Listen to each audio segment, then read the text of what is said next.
Kube ukuthi sekuhlukene inhloko nezichandi phakathi kwesilomo somsakazi uPenny Ntuli nesiteshi asakaza kuso iGagasi FM.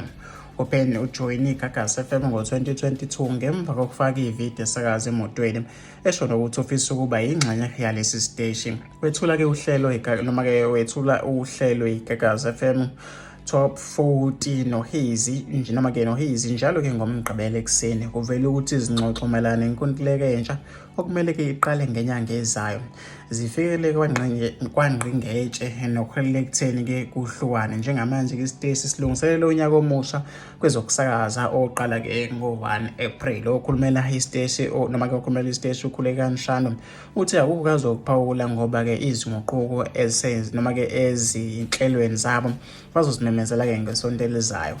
Wathi-ke sikuphi isidingo sokuthi simemezele ngesonto elizayo uma-ke ngizophawula manje. Zikhona-ke izinguquko ezizoba khona kodwa-ke somemezela ngesonto elizayo. Kusho-ke uKhuleka othe ngeke aqinisekise noma-ke akuphike ukuhamba-ke okaPenny Ntuli.